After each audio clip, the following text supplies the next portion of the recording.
A paz do Senhor Jesus, aqui é a pastora Patrícia Garcia Ferrari Moura, nesta manhã de segunda-feira, dia 27 de novembro de 2023, e eu quero compartilhar o meu devocional bíblico nesta manhã que acabou dando uma pequena palavra. Estou aqui juntamente com o nosso amado filho Lucas e o amado pastor José Arthur, meu esposo. E lendo o livro profético de Jeremias, capítulo 11, Deus começou a falar alguns princípios muito profundos ao meu coração, que eu tenho o prazer de compartilhar com vocês. Em Jeremias, capítulo 11, versículo 1, fala assim: Esta é a palavra que veio a Jeremias da parte do Senhor. Já aqui no início da palavra, nós já aprendemos que o verdadeiro profeta de Deus, e profeta é anunciar a palavra de Deus, eu não estou falando nem de ministério profético. Há uma diferença entre chamado profético, onde a pessoa é profeta no Senhor, e há um chamado entre manifestar o espírito de profecia. Isto é, todos nós somos chamados a anunciar a verdade, falar a verdade de Deus em sua palavra. O ministério profético, aquele que é profeta no Senhor, ele é chamado a confrontar o engano e a mentira da impiedade e da religiosidade com a palavra de Deus.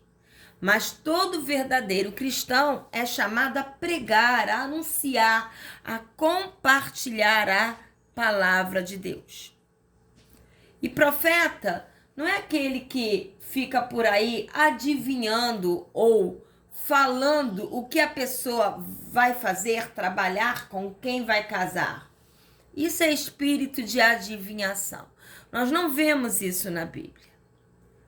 Profeta é aquele que traz uma palavra que vem do coração de Deus, não para agradar a homens, nem para agradar a religiosidade. Porque todos nós somos chamados a viver para obedecer e agradar a Deus. Olha o que diz em Gálatas, capítulo 1, versículo 10 a 12. Diz assim, estou abrindo Gálatas, capítulo 1, versículo 10 a 12.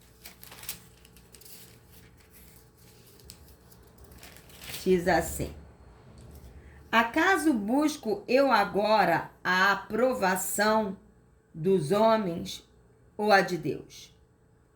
Ou estou tentando agradar a homens?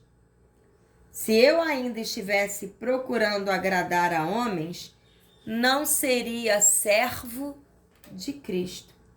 Irmãos, quero que saibam que o evangelho por mim anunciado não é um evangelho de origem humana. Eu não recebi o evangelho de pessoa alguma, nem por ninguém me foi ensinado. Ao contrário, eu recebi o evangelho de Jesus Cristo por revelação. É óbvio que isso foi uma particularidade na vida do apóstolo Paulo, mas aqui tem um princípio. Nós não podemos ouvir uma pregação de algum ser humano, mesmo que seja uma liderança dita ungida por Deus, sem comparar e verificar se está na palavra de Deus. Porque há uma diferença entre profecia e profetada. Profecia é anunciar algo da parte de Deus que está na palavra de Deus, que não contradiz, que não infringe os princípios e os ensinamentos de Deus em sua palavra. Também em Atos, capítulo 5, versículo 29, diz assim. Atos 5, 29. Nos ensina também esse princípio. Fala assim. Pedro e os outros apóstolos responderam. Responderam a quem? Aqueles que estavam proibindo eles de falar de Jesus. É preciso obedecer antes a Deus do que obedecer a homens. O que está sendo ensinado aqui, amados e amadas, é de grande importância para esses dias. A quem vamos agradar e a quem vamos obedecer. O que estamos compartilhando, aprendendo e anunciando está na palavra de Deus ou é doutrina religiosa e humana? Dando continuidade. Em Jeremias 11, que é o texto base, do versículo 4 a 5, depois você leia Jeremias 11 todo, tá? Eu tô lendo só os versículos que Deus falou mais forte ao meu coração. Jeremias 11, de 4 a 5, fala assim. Os quais o quê? Os ensinamentos, os mandamentos. Eu ordenei aos antepassados de vocês quando eu quem? Deus, os tirei do Egito, da fornalha de fundir ferro. E eu quem? Disse. Eu, Deus, disse, obedeçam-me e façam tudo o que eu lhes ordeno. E vocês serão o meu povo e eu, Deus, serei o seu Deus. Então eu cumprirei a promessa que fiz sob juramento aos antepassados de vocês, de dar a vocês uma terra onde há leite e mel, com fartura, a terra que vocês hoje possuem.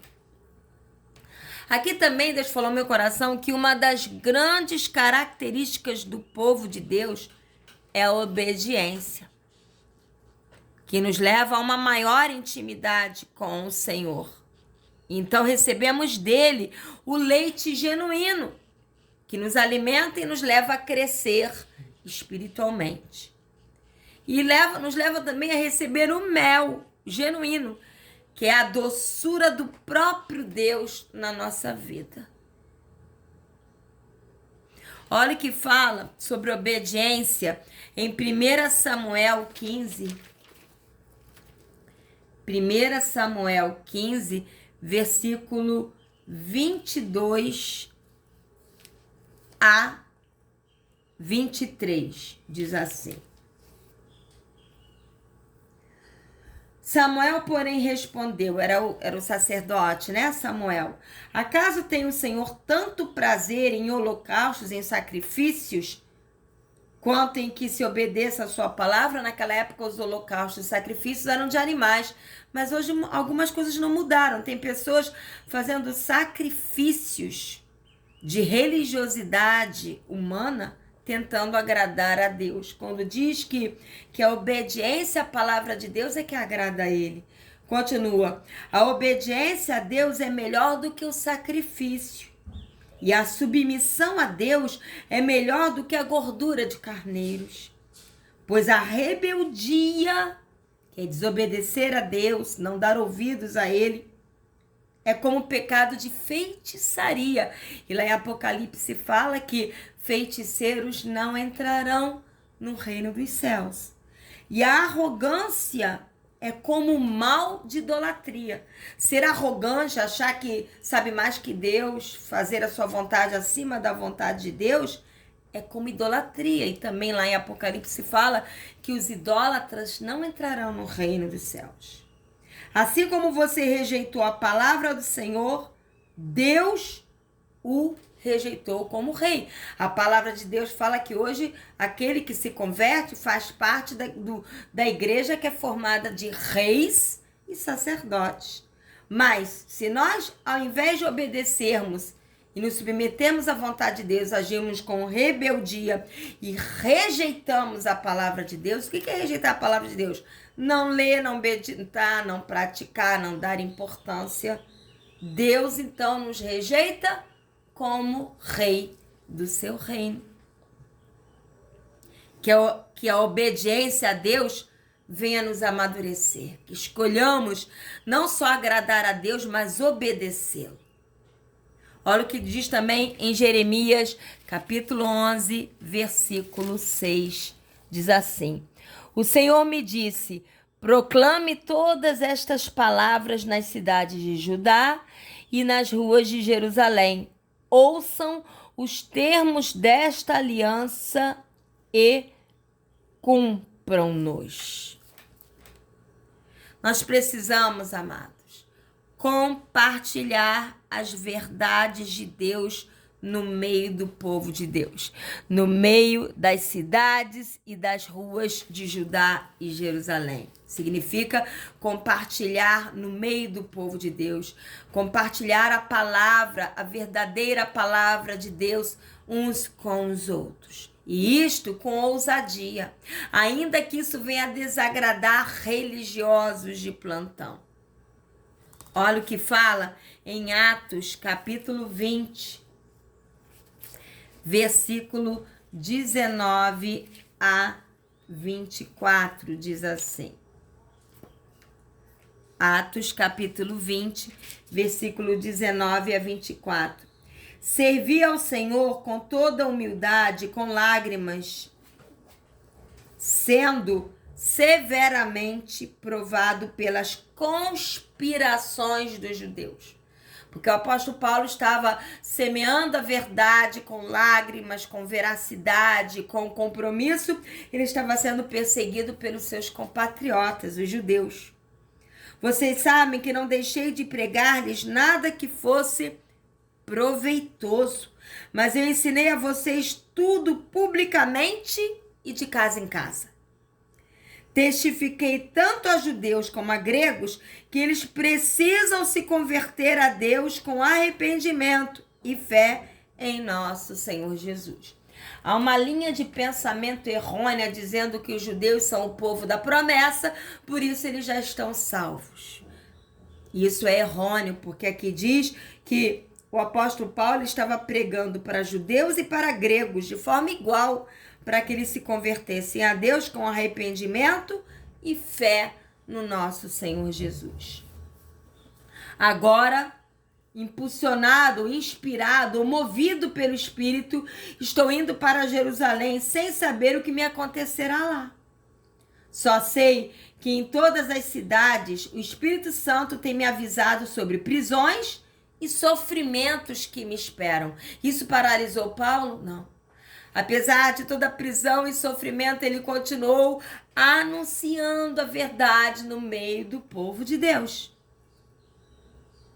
Diz aqui ainda versículo 24: todavia não me importo, nem considero a minha vida de valor algum para mim mesmo, se tão somente eu puder terminar a corrida e completar o ministério que o Senhor Jesus me confiou e de testemunhar do evangelho da graça de Deus. Se morrer, morri. A vida não tem valor se não for fazendo a vontade de Deus. Ah, não, eu não vou anunciar o evangelho, a verdade, porque eu posso ser perseguido e morto. Você vai parar de viver. Porque a vida só tem sentido se for fazendo a vontade de Deus, mesmo que isso resulte em grande perseguição ou até mesmo a morte. Morremos felizes. Se morrer, para Cristo eu morro. Se viver, para Cristo eu vivo. Importa fazer a vontade dele.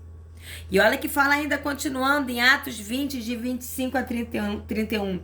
Agora sei que nenhum de vocês, entre os quais passei pregando o reino, não é pregando uma religião, é pregando o reino de Deus, verá novamente a minha face. Portanto, eu lhes declaro hoje que estou inocente do sangue de todos. Significa que se Deus nos manda pregar a verdade e nós não pregamos, nós não estamos inocentes do sangue dessas vidas.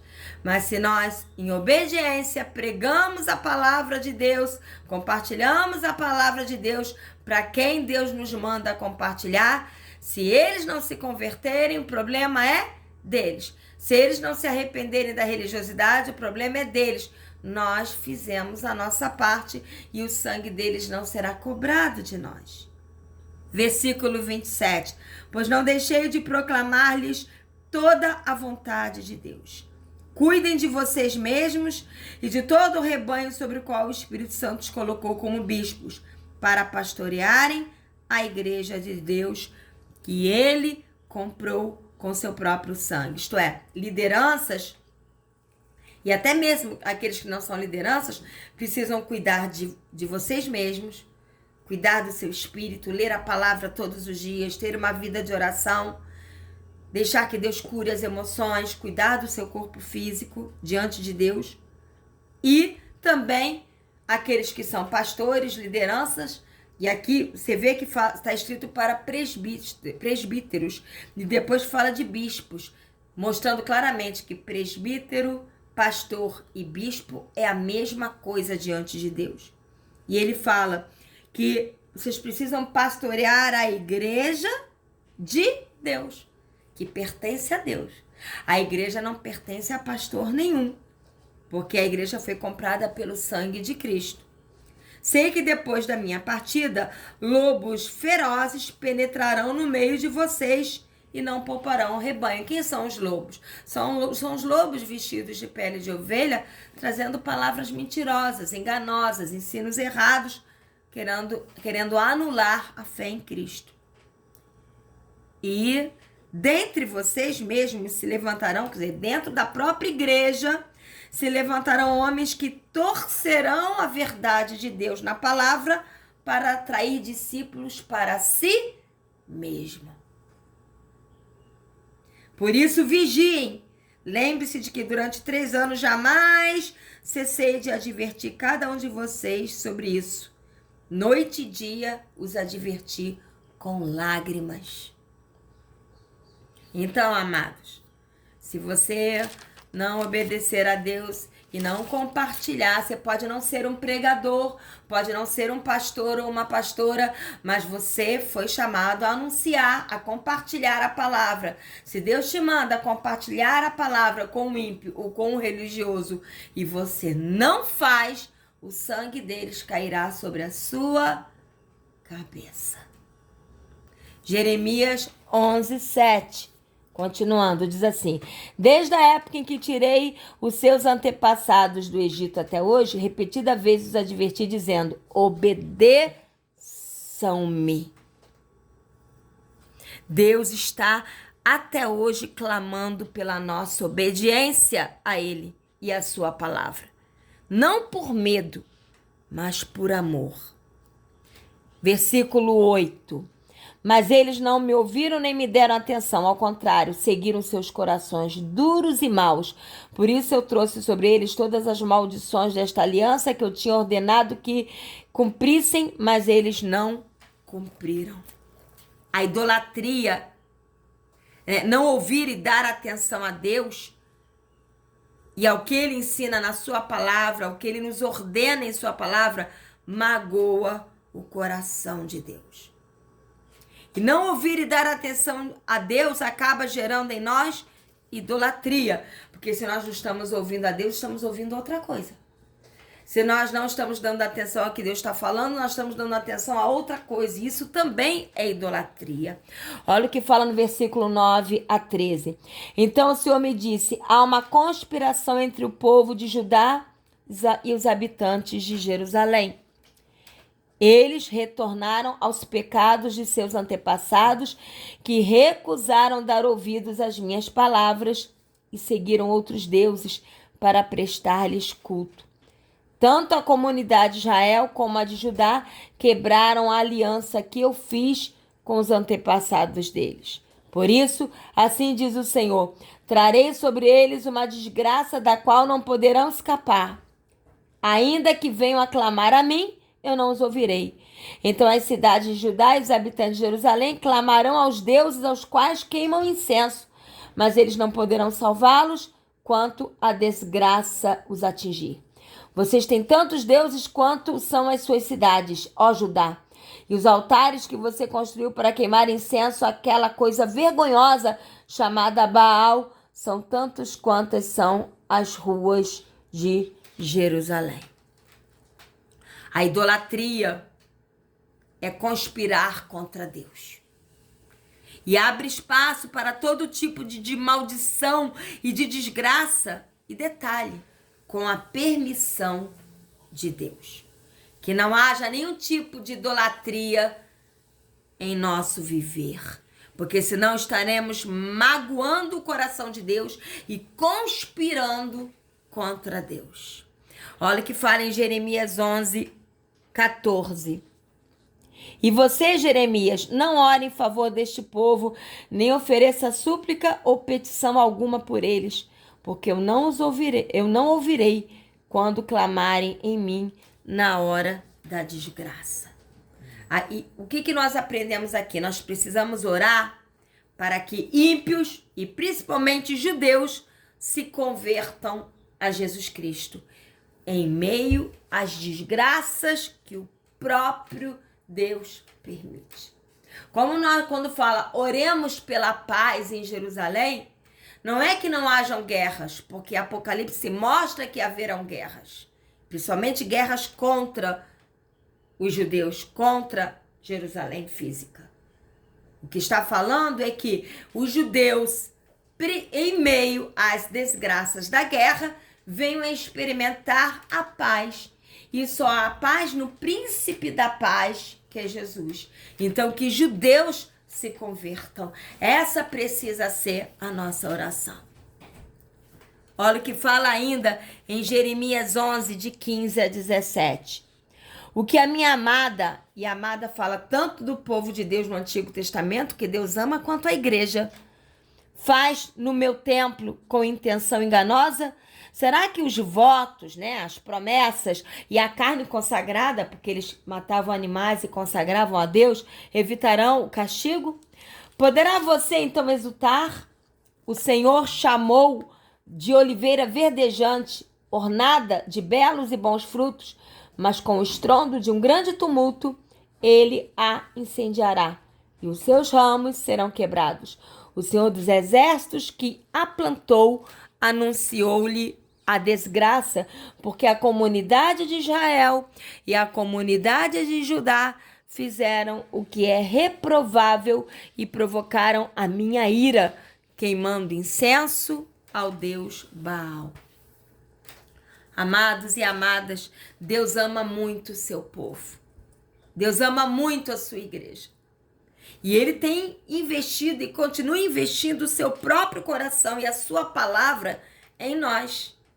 Ele quer que nós sejamos como uma oliveira verdejante, frutificando para ele. Mas, se escolhemos praticar a idolatria, a religiosidade enganosa, uma aparente glória humana, nós nos colocamos debaixo do juízo de Deus. O que é oliveira verdejante? Oliveira verdejante é aquela oliveira que é vista por todos, esteja no alto da montanha ou no mais profundo vale. Mas ela mantém as suas folhas viçosas, externando a vida de Deus.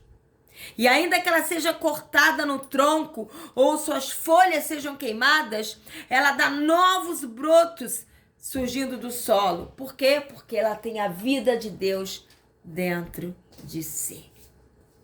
Olha o que fala em Jeremias 11, 18 a 20. Fiquei sabendo porque o Senhor me revelou. Tu me mostraste o que eles estavam fazendo. Eu era como um cordeiro manso levado ao matador. Aqui não está falando de Jesus, não, está falando de Jeremias mesmo. Não tinha percebido que tramavam contra mim, dizendo: destruamos a árvore e a sua seiva. Vamos cortá-lo da terra dos viventes, para que o seu nome não seja mais lembrado. Ó Senhor dos Exércitos, justo juiz, que provas o coração e a mente. Espero ver a tua, não a minha, a tua vingança sobre eles, pois a ti expus a minha causa. Quando estamos fazendo a vontade de Deus, amados, ímpios e religiosos conspiram contra as nossas vidas. Mas nós não nos vingamos. Pelo contrário, buscamos a Deus e colocamos tudo diante de Deus, porque Deus é que vê tudo. Deus é que conhece tudo. E é Ele que vai julgar e retribuir a cada um conforme o seu procedimento. Deus nos defende e julga todas as coisas. Olha o que fala lá em Salmo 94. Salmo 94, versículo 1 a 11, diz assim: Ó Senhor, Deus vingador, intervém. Levanta-te, juiz da terra, retribui aos orgulhosos o que merecem. Até quando os ímpios, Senhor, até quando os ímpios exultarão? Eles despejam palavras arrogantes, todos esses malfeitores enchem-se de vanglória. Massacram o teu povo, Senhor, e oprimem a tua herança, matam as viúvas, os estrangeiros e os órfãos. E ainda dizem: o Senhor não nos vê, o Deus de Jacó nada percebem. Insensatos, procurem entender. E vocês, tolos, quando se tornarão sábios? Será que quem fez o ouvido não ouve, quem formou o olho não vê? Será que aquele que disciplina as nações as deixará sem castigo? Não tem sabedoria aquele que dá ao homem conhecimento? O Senhor conhece os pensamentos do homem e sabe que são fúteis. Versículo 23. Deus fará cair sobre eles os seus crimes e os destruirá por causa dos seus pecados. O Senhor, o nosso Deus, os destruirá. Olha o que fala lá em Romanos, capítulo 12, versículo 19 a 21. Romanos, capítulo 12, versículo 19 a 21. Eu tô com uma Bíblia mais novinha, deixei a mais velhinha na filmagem e tô com a mais novinha e ela ainda tá grudadinha.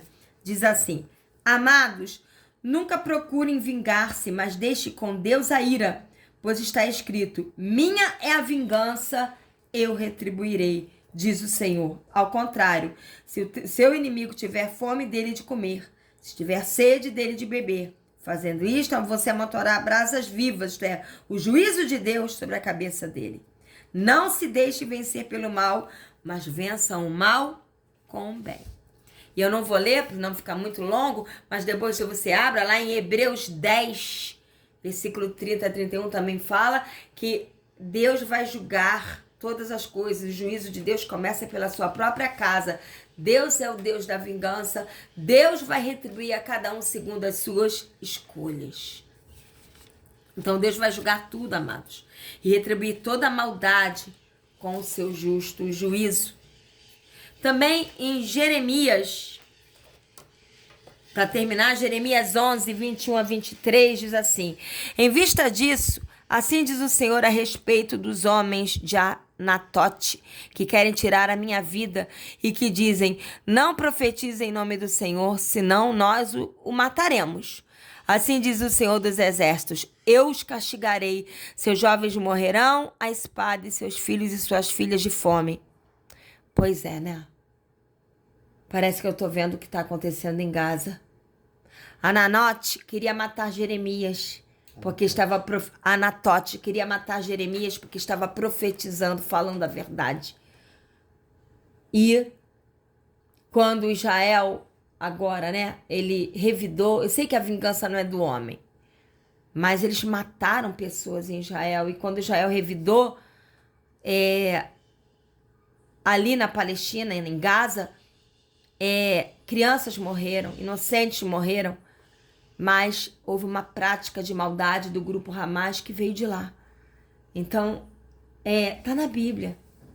Todos os dois povos, tanto lá na Palestina, em Gaza, como os judeus em Israel, ainda estão debaixo da lei do Antigo Testamento. Essa que é a verdade. Eles ainda não creem em Jesus, então é olho por olho, dente por dente. Nós precisamos orar que tanto judeus como palestinos venham se converter a Jesus Cristo e venham viver a nova aliança. Mas voltando para cá, versículo 23. Nem mesmo um remanescente lhes restará, porque trarei a desgraça sobre os homens de Anatote no ano do seu castigo. Veja, eu fui pesquisar Anatote. Anatote era uma aldeia próxima à cidade de Jerusalém. E detalhe, pasmem, era a terra natal do profeta Jeremias, diz lá em Jeremias 1, versículo 1. Era onde Jeremias havia nascido e crescido. E era de lá que estava partindo ordens que ele parasse de pregar, que ele parasse de anunciar a verdade, senão ele seria morto. Era de lá que estavam vindo ameaças de morte contra Jeremias, dos seus patrícios, da onde ele havia nascido e criado, das pessoas que ele amava, que ele conhecia. Foi lá em Anatote que Deus direcionou que Jeremias comprasse um campo e guardasse o contrato de compra em vaso de barro. Está lá em Jeremias 32, de 6 a 14. E lá em 2 Coríntios 4, de 7 a 11, fala que nós precisamos ser vasos de barro, onde a preciosidade da salvação, do evangelho, da palavra de Deus fica dentro de nós, porque a glória é de Deus e não de homens. Quando nós vemos que a compra desse campo feita por Jeremias, lá em Anatote, faz um paralelo pelo fato de nós termos sido comprados pelo sangue de Jesus derramado na cruz. O campo é o nosso coração, é a igreja do Senhor Jesus. O contrato de compra é a salvação em Cristo, escrita com letras de sangue, e que deve ser guardada como uma herança eterna e de grande valor em vasos de barro que somos nós, porque a glória é de Deus e não de homens.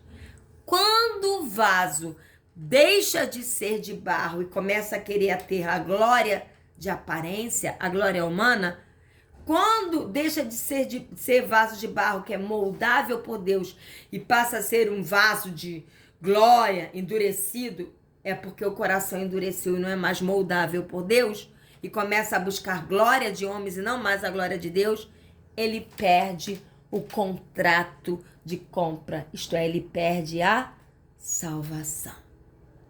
Mas o detalhe é que os homens de onde Jeremias estava sendo ameaçado de morte eram aqueles que haviam sido criados com ele. E Deus vê tudo e irá julgar com justiça. Mas o que nós entendemos é o que diz lá em Mateus 10, 36, depois você leia. Os nossos maiores inimigos serão os da nossa própria família. Parentes, familiares, amigos íntimos da nossa infância serão aqueles que serão usados pelas trevas para nos perseguir, nos ameaçar de morte nesses dias tão difíceis. Amém? Aqui fica o compartilhar de 32, quase 33 minutos em Jeremias capítulo 11. Foi o meu devocional no dia de hoje. Fique na paz. Deus abençoe.